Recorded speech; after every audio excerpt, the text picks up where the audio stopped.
कादिर खान मंदोखिल साहब, एक तो जो हमने देखा कि मुसलसल पीपल्स पार्टी कैंपेन में Bilawal Bhutto to be precise बड़ी उन्होंने वादे किए थे कि पॉलिटिकल प्रिजनर्स नहीं होने चाहिए, मामला ठीक होंगे। उस तरीके की हमें डू यू थिंक वो ड्राइव अभी भी मौजूद है पीपल्स पार्टी के अंदर? कैन दे प्रेशराइज PMLN या अपने अलायंस के थ्रू वो कुछ कर सकते हैं कि रिलीफ दिया जाए बिजनेस को?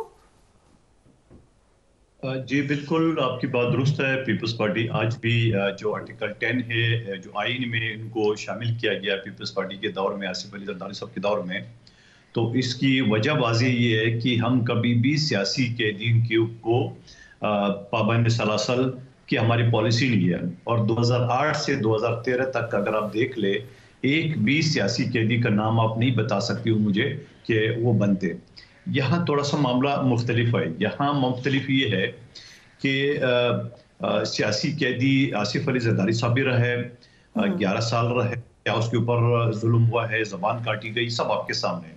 और मैं कोई लगभग 10 साल जेल रिफॉर्म्स कमेटी के गवर्नर सिंह के साथ मेंबर रहा हूँ। और जेल मैनुअल के मुताबिक 6 बजे के बाद कोई जज के ऑर्डर के मुताबिक भी कोई कैदी जेल में अंदर नहीं डाला जा सकता है। आपको याद होगा अदी फरियाल तालपुर साहिबा को रात 12 बजे घसीट के अस्पताल से जेल में डाला गया, वो आपके सामने। और फिर आपको याद होगा इमरान खान साहब मुख्तलिफ जैसे जुलूस में हाथ यूं करके कहते थे कि मैं तुम्हें देख लूंगा राना, मैं तुम्हें देख लूंगा, इसी चीन होगा फला, जो भी चीज़ है। लेकिन मैं ये नहीं कहता हूँ कि ये चीज़ें सारे इंतकाम के तौर पे होने चाहिए। अब सवाल जो आपका सियासी कैदी और सियासी कैदी ना होने का है, यकीनन जो करप्शन केसेस है वो सियासी कैदी के ज़मरे में आता है। मगर जो स्टेट वर्सेस या ATC इंसदाद दहशतगर्दी की जो मुकदमात हैं, जैसे 9 मई के, जहां शोदा अभी जो 3 दिन पहले भी जो कर्नल रैंक के जो शहीद हुए हैं, और उसके बाद सोशल मीडिया में जिस तरह हुआ, गो के PTI ने उसे अल्लाह ताला की इख्तियार किया है। और ये बड़ा जदीद वो है। मैं यूनिवर्सिटी में पढ़ाता भी रहा। साइबर क्राइम एक्ट 2016 वो बड़ा वाजिया है, चंद मिनटों में पता चल जाता है कहां से ये ID ऑपरेट हो रहा है, कहां से ये एग्जैक्टली, ठीक है, ये सारी चीज हो रहा है। अब बाज लोग कहते हैं कि अता तारड़ या दूसरे ने बड़ी जल्दबाजी में ये स्टेटमेंट दिए PTI का। मैं नहीं कहता हूँ जल्दबाजी में नहीं देना चाहिए, लेकिन ऐन मुमकिनात ये भी है कि हो सकता है उन्होंने वही साइबर क्राइम एक्ट के तहत जो चंद मिनट में वो सारी चीजें देखी होंगी। अब 9 मई के हवाले से आप देख लें, मैं एक पॉलिटिकल वर्कर की हिस्से से आपको बता रहा हूँ। हमारे यहाँ जो वर्कर होता है वो 50 से ज्यादा वर्कर बढ़ जाते हैं तो फिर वो किसी सियासी लीडर के कंट्रोल में नहीं रहते। और जलसे जुलूस रैली जब हम निकालते हैं तो कारकुन जबरदस्ती रोड भी ब्लॉक करते हैं, रिक्शा टैक्सी वालों को भी जबरदस्ती रोकते हैं, मतलब जो कुछ उनसे हो सकता है वो करते हैं।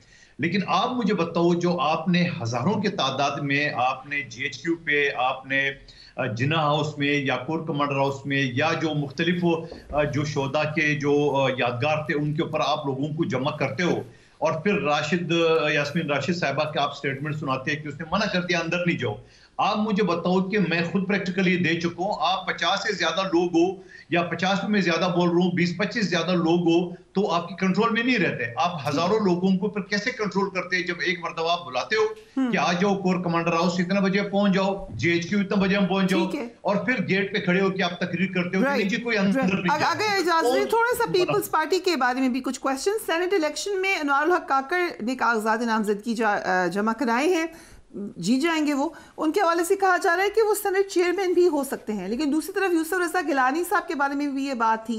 पीपल्स पार्टी के कैंडिडेट कौन होंगे? मेरे ख्याल में पीपल्स पार्टी के कैंडिडेट 100% यूसुफ रजा गिलानी साहब होंगे। और यूसुफ रजा गिलानी साहब ने कौमी असम्बली का इलेक्शन जीता था अपने 2 बेटों समेत, लेकिन उनको रिजाइन करा गया, सेनेट की तरफ उसको भेजा गया है। तो मैं आपको यकीन से कह सकता हूँ कि यूसुफ रजा के सभी होंगे सेनेट के चेयरमैन। और सेनेट में अक्सरियत वैसी पीपल्स पार्टी की होगी, आदाद शुमार आपके सामने अभी से आना शुरू हो गया है। अच्छा, सो फैसल वाडा साहब जो आजाद हैसियत से लड़े हैं, उनको भी सपोर्ट करेगी पीपल्स पार्टी? जी बिल्कुल। मुझे नहीं पता कि सपोर्ट करेगी या नहीं करेगी, लेकिन सपोर्ट करना चाहिए पीपल्स पार्टी को, फैसल वाडा साहब को। मैं जाती तौर पे इनकी हिमायती से आपने शुरू में एक बात कही है कि वो पेशन गोई के बारे में बड़ा माने जाते हैं। मैं तो उसको अपना पीर समझता हूँ, और फिर मैं यूं समझता हूँ कि इलेक्शन से पहले मुझे उसने बताया कि ये सीट मुस्तफा कमाल साहब को दे दी गई है।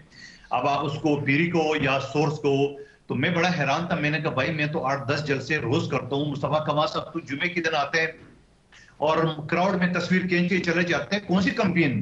और तो पता चला इलेक्शन वाला दिन की 3,800 ये आपको फैसल वाडा साहब ने ऑन रिकॉर्ड बताया था या प्राइवेटली बताया था? 42,000 थे। तो मैं समझ रहा हूँ फैसल वाडा साहब की पेशेंगोई बड़े ऑथेंटिक होती है। कादर भाई, फैसल चौधरी की प्रेडिक्शन भी सुन लें कि अनवार काकड़ को ही सपोर्ट करेंगे और वही चेयरमैन सेनेट होंगे। ये कौन कह रहे हैं? आप कह रहे हैं फैसल चौधरी? ये फैसल वाडा वर्सेस फैसल चौधरी हो गया।